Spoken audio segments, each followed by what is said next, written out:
Nena, please tell me. What will happen to me? Lena stood imposingly, not answering. Stopped when she disappeared. But Lena didn't disappear. So, what will happen to me? I had never heard such an unpleasant laugh before. It'd become akin to the sound of her breathing. It was no longer a voice or an expression of feeling. Don't worry, I'll save you. Nina took one step forward, still holding the axe above her head. Now then. One step closer. Nina's face spread out to my vision. Speak. One step closer. Nina's nose was close enough to touch mine, and was still pushing closer. There's something you want to say, isn't there? I'll listen. I'll save you, okay? Speak, okay? Speak, okay? I slumped down, landing squarely on my butt. It wasn't for some pathetic reason. It was all I could do to get as far away from Lena.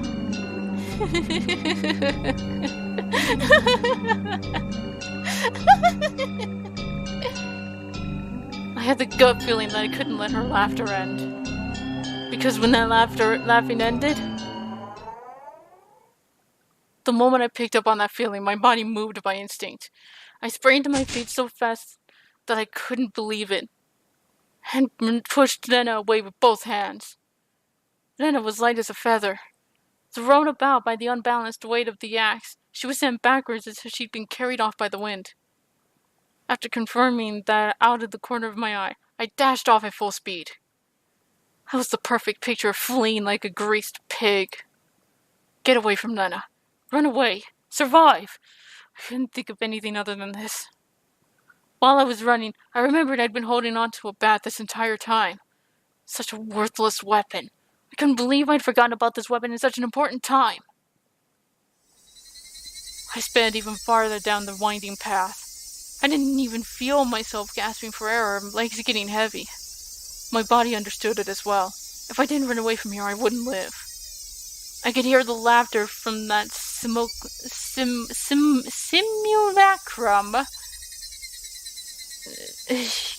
Had trouble with that word? Of Lena coming from behind me. It rang through the trees and ended in my head, and slowly chiseled away at my sanity. The growth of the trees thinned out, my field of vision suddenly expanding. Where was this? For a moment, I was bewildered by the scenery. I felt I knew I couldn't quite remember. I quickly realized it was the dam site. The fact that I dashed madly and ended up in a place like this gave me a bad feeling, like I was following someone's scripted plot. I had a good view of my surroundings, but I didn't see a single soul here. This was a terrible spot for someone on the run, but there was no better place for an attacker. My heart was already on the verge of bursting. The muscles in my legs were screaming, but I didn't care. If I stopped here, then they might not even be able to scream for much longer. Even still, I glanced back, looking for an excuse to rest. Then I wasn't there. Instead, I saw two villagers walking around. I breathed a sigh of relief that it wasn't Lena, but a third party. Except the voice inside me ran the alarm once again. Villagers walking around weren't suspicious in and of themselves, but it bothered me. They both wore rough-looking clothes. Empty-handed, they definitely gave the impression that they were just out for a walk. But at this time of day, two adults wandering around without a purpose, it was enough to raise questions. More than anything else, those eyes. They weren't chit-chatting while walking. They were both silent, heading forward, looking in my direction. Was I at the end of my rope and had finally started imagining things? I should run away.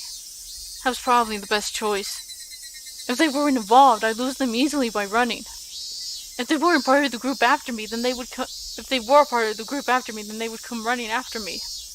Either way, unless I hurried up, Lena would catch up with me. That's right, I was going to run. Deciding that, the moment I began to turn tail, both of them rushed towards me, as if they knew exactly what I was thinking. Somewhere inside me, I jumped to the conclusion that Lena was the only thing I needed to be afraid of. I made the assumption that I didn't need to fear anything else. But right now, I realized just how blatantly wrong I was. Suddenly, the story of what Ishistan told me about the demons all leaving the village to hunt prey floated through the back of my mind. I could tell they were both coming after me without even turning around because of their frenetic footsteps. It was frightening being unable to take Rena off as she slowly closed in on me, but this didn't even compare. Being pursued with such violent ferocity, this straightforward horror was unparalleled. One of the pursuer's arms grazed my shoulder. Now it wasn't just their frenzied footsteps, but also the distinct sound of their breathing that I could hear. No, I could practically feel them breathing on me. They were already right behind me. Calm down, Keiichi Maebara. Still running at full tilt, I felt the surrounding area go still. No, it felt like time itself had stopped. I turned my head back slightly to that frozen world, realizing how close my pursuers had gotten to me. I couldn't have been against the legs of an adult. In less than the time it would take to blink twice, when this frozen time began moving again, they'd be right on top of me. And then... Don't think about that, Keiichi. First, realize that you won't be able to shake them off like this. If the fact that you can't get away was a given, then you need to make a decision. Go with the right leg or go with the left. You just need to decide which one. Let's go with the left. The moment I decided that, the temporal singularity burst into pieces. Right. Left. I swung the bat in a wide arc with my right arm. Using that inertia, I stopped and suddenly spun. Woof! The two of them were clearly startled. Momentarily losing sight of me, both of their arms outstretched, ready to grab me, instead grasped at empty space. The man on the right, I applaud him for being able to figure it out, spun around onto the spot I shouldn't have been, and faced me in astonishment. But it was too late. I didn't even need to swing my bat. All I needed to do was extend my arms as I turned around. It was by no means a heavy blow, but it seemed like it had enough power behind it to knock him off his feet. But just knocking him down wasn't enough to scare him away. He got back up in no time. Both of them took a fighting stance and were ready to face me. This made me certain they weren't just two people off for a walk. They were clearly after me. It felt much easier than dealing with Rena. Just by not recognizing their faces, by not knowing them, it made things easier. I smiled wryly on the inside. What do you want with me? Next one is going to be right in your face, you bastard!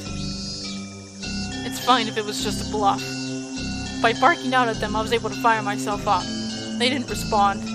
They spread out to either side of me, with unbelievably calm expressions on their faces. One of them would grab onto my bat and the other would hold me down. Was that their plan? Taking on both of them at once would be impossible. Hot sweat poured from every pore in my body.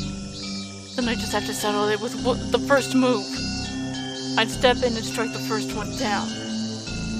Narrowing my target down to the man on the right, who had already been knocked down before, I stepped in and swung with all my might. There was no way for an unarmed person to guard against it. It would cause immense damage. If they blocked it with their arm, their bone would snap like a twig.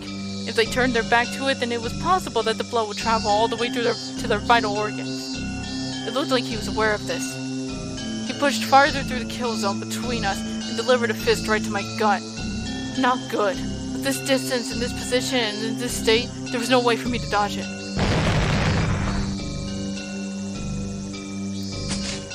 The world flipped upside down.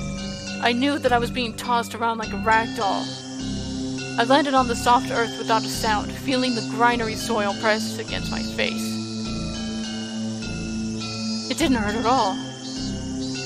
But the moment I thought that, I suddenly felt pain coming from the abrasions on my skin, as well as the contents of my stomach being forced upwards, flooding my mouth with a bitter sensation. I knew very well that I didn't have the time to relish this experience. I stood up as quickly as I could, but in that moment the other man was already barreling towards me. Being able to comprehend calmly that I simply can't dodge it made it all the more upsetting. After plowing into my stomach full force once again, my assailant twisted around me and locked his thick arm around my neck. My throat felt like it was being crushed by his immense strength. I couldn't even contemplate that I was being strangled, or that I was about to go unconscious. My vision simply darkened and a silent whining noise began playing deep inside my mind. It took everything I had to keep myself from blacking out. While this was happening, the other man was more than likely standing in front of me. I wasn't able to open my eyes, but I could feel that he was there. There was nothing I could do now. Unable to shake his arm off me, I couldn't run. I couldn't fight back. Dire straits. I couldn't even come up with a phrase that adequately described my situation.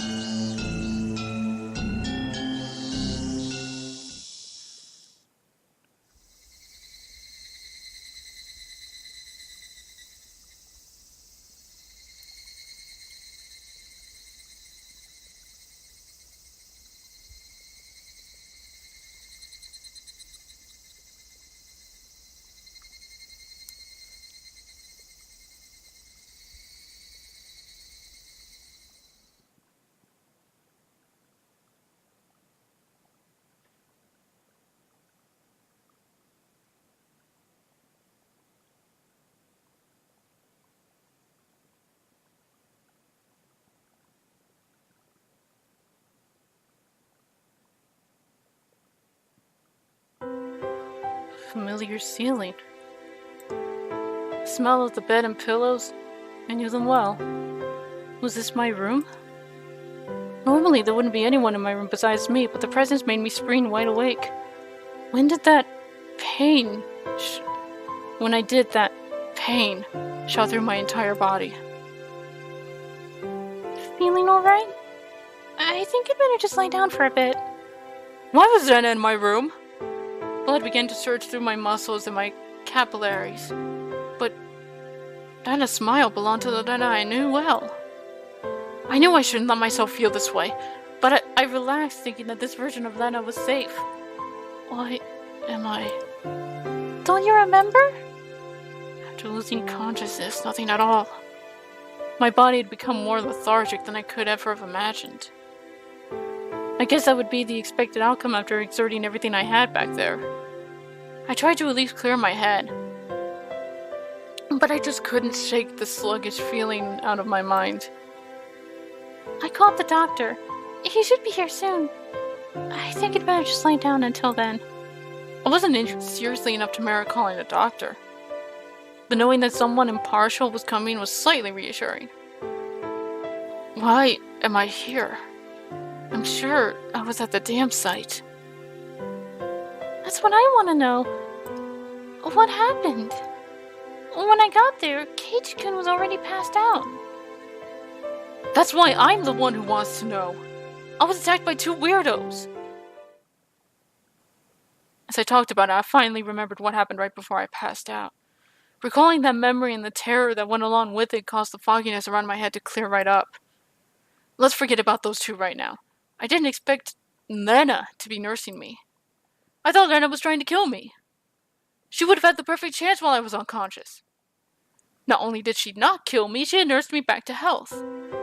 Amazing you could drag me all the way back here. Wasn't I heavy? Looking at Rena's delicate frame, it was hard to believe that she had not only gotten me back home, but even dragged me all the way up to the second floor. Did she have some help? Don't you remember Keiichi-kun? Rena appeared a bit surprised, but still kept her smile. I only propped you up on my shoulder. You said you could walk on your own and that you were fine. You don't remember? I didn't remember. My memory was fuzzy to the point where I lost consciousness. After the point where I lost consciousness. What about those two? Huh? But when you got there, Rena, the ones with me. Rather, those two guys. There wasn't anyone. She said it bluntly. The way she stated it felt slightly unpleasant. I was just too timid at that time. I might have been able to force some answers out of Rena. But if I did that, then this kind Rena might transform into the scary Rena who I didn't know. Fearing that, I didn't press any further. Thinking about it, it was the obvious choice. If both of those men were there, I don't think Rena would even have stood a chance. I couldn't find a way to explain it unless I assured she brought me here after those two were already gone. Assumed, not assured. Rena was still smiling.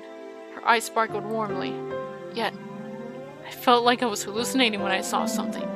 Something akin to a shadow slowly creeping across her face. That small omen sent shivers down my spine.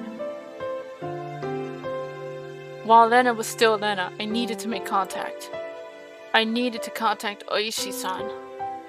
Nana stopped me when I tried to get out of bed. She said it would aggravate my wound, so I should sleep. I'd like to go to the bathroom, though. Sorry. Nana couldn't say anything else.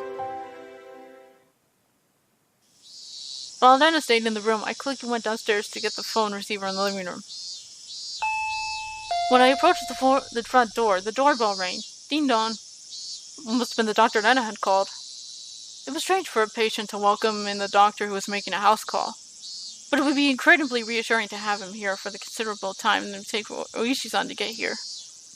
I carelessly opened the door with that simple assumption and regretted it almost instantly. Mion? Oh, you look just fine. I heard you collapsed, so I came to check up on you. How did you know I collapsed? I heard it from Rena over the phone. Do I need any reason other than that? I understood why she would call the doctor. But why Mion too? Lena was descending the stairs behind me. Lena! Doesn't K-chan look pretty alright? She made me worry for nothing. That's true. But maybe I worried for nothing as well. They both began laughing. It appeared to be cheerful laughter, but I couldn't shake the feeling that there was a darkness looming over them. Whoa. What's up with the shoe rack? How'd it get like this? The shoe rack that I smashed into pieces had been like that since yesterday. I fell, you see. And the bat I was holding at the time slammed into it. This is what happens when you swing around something you're not used to handling. I kept the fact that it was none of her business to myself. But leaving it like this will really start on your parents when they get home. I'll fix it up for you later. Now, come on, Kei-chan. The terminally ill need their rest. Come back. Come. Back into bed. Both of them urged me up the stairs. I had no chance to call Oishi-san. I was pushed into my bed. As it was the first time Mion had been in my room, she began searching around it intently. She fiddled around in my room and was scolded by Rena. You can imagine how it went. It was uncomfortable having my room poked around, but the conversation was so benign that it was heartwarming. During that innocent conversation, Mion said something as though it was perfectly ordinary. Rena, did you call the manager? Yep. Right after I called Mi-chan. He said he'd be right over. Manager? That out-of-place word gave me a bad feeling. Then I called a doctor. Then called Mion.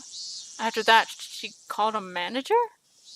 Who was this manager? Since Rena and Mion's conversation was so peaceful, it felt slightly odd. What are you two talking about? Who's this manager? Didn't you know, Kei-chan? We mean the manager when we say manager. Like the director of a movie. Or like a foreman on the construction site. I dug through all my memories for a manager who might have business with me. Only one thing came to mind. What Rena had just said? The construction site foreman. The very first victim of the first incident. The dismemberment at the damn construction site. The foreman? But that was strange. He was supposed to be dead. There was no way they could call him. I don't understand what you guys are talking about. What does that manager have to do with me? You said he was coming. Did you mean to my house? I asked one obvious question after another. But all the two of them did was smile coolly at each other. There was a huge difference between how the two of them appeared and how my suspicions were playing out. Slowly, I felt discomfort and panic welling up inside me. I couldn't understand what Rena and Mion were talking about. Kei-chan, you've gotten into baseball lately, haven't you? Pretty sure the manager will be happy to hear that. So who is this manager? The manager's the manager. So who is this manager?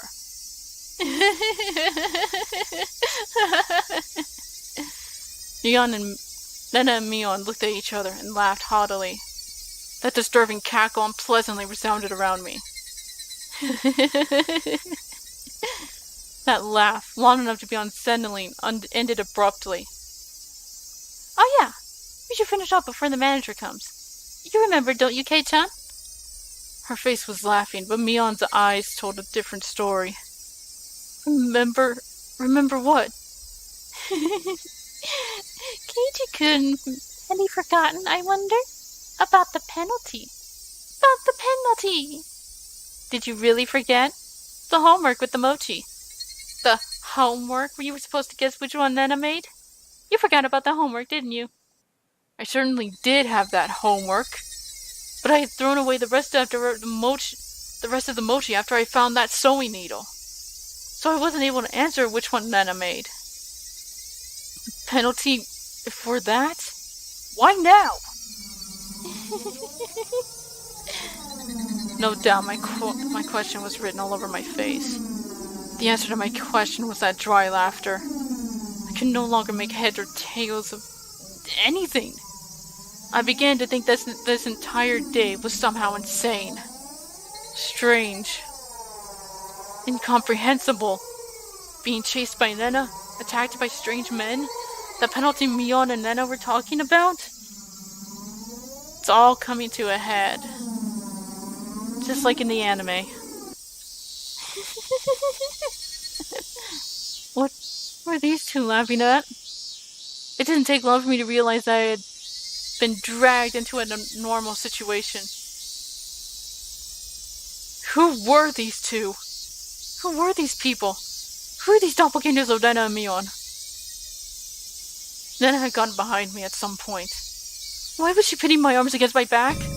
What are you doing? Don't know. This is your penalty. My body was already very sluggish, and then pinning my arms made it that much harder to move. I seriously tried to struggle, but she wouldn't even budge.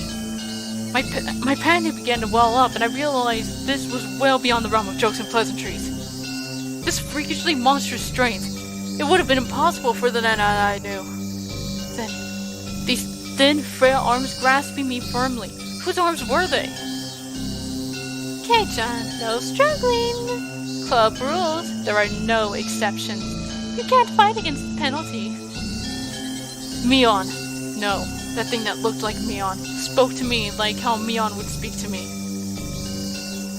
But I was certain that this was not Mion. Someone who wasn't Mion. Someone who was just pretending to be Mion. Need to finish this up before the manager comes. Mion fished into her pockets and pulled out something bizarre. I could tell what it was just by looking, but for such a thing to be in her pocket, my mind wouldn't accept it. What is that? It was a small syringe. It was a small, clear syringe, like what a doctor would use on you when you went to him when you were sick. Then it held me even tighter. And I could hear that clattering laughter that no longer sounded like laughter blaring into my ear. That eerie laughter. It wasn't something that the Lena I knew could ever produce from her own throat. This thing that was pretending to be Lena. Was this their real laugh? Unable to defend myself, the syringe Mion was holding drew closer. And that needle tip was waved in front of my face countless times. Don't worry, don't worry. It won't hurt. It won't hurt. What are you planning on doing? What kind of sick joke is this? What are you saying, Kei-chan? You know exactly what's going on, don't you? About what? I don't understand any of this at all. I know you know. No use playing the fool this late in the game. Stop talking nonsense and trying to confuse me. You're going to have done to you what happened to Tomitake-san. What? The same as Tomitake-san? I didn't really understand what she meant. What did that have to do with this syringe? You're playing dumb, Kate. You're playing dumb, Keiji-kun. You should have realized it by now. Nena whispered into my ears, laughing as if to admonish me. But even the way she spoke was repulsive beyond compare. Playing dumb? Me? About what? What do you mean the same as Tomitake-san?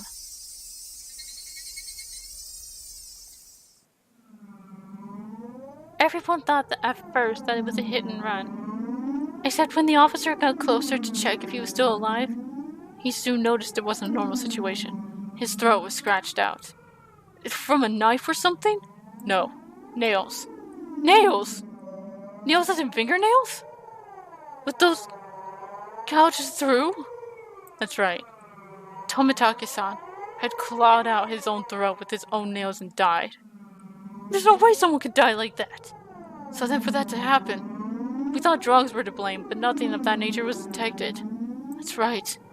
The police didn't find any drugs in Tomitake-san's system.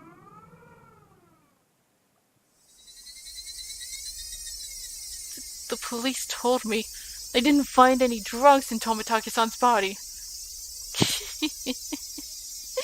The two of them laughed together with that sickening laughter. Of course they'd laugh. To assume that such a medicine didn't exist just because the police didn't know about it was completely foolish. Meaning, the drug that caused Tomitake-san to die in such a bizarre manner did exist?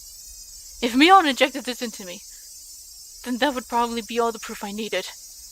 That would basically mean I'd end up the same as Tomitake-san. Become hysterical, scratching my throat out in my last moments, then die. Such an outrageous drug to exist, for Mion to be holding it, and that I was about to be injected with it. At that moment, I did not feel there was any need whatsoever to question it. What kind of idiot, when he's trying to dodge a ball flying straight for his face, has time to think of the reason as to why it's flying at him? Just give up. Alright then? Mion's actions lacked any gravitas, and that made it even more terrifying. There was none of the ceremony like when someone is sentenced to death. There was no hesitation at all, as if she were brushing her teeth. Mion reached out with one hand and grabbed onto my chest. It felt like electricity had run through the back of my head, and the entire world had gone dark. Did I stand up too fast? Or did someone hit me really hard in the back of the head? Having lost my sense of balance, I was assaulted by a wave of dizziness.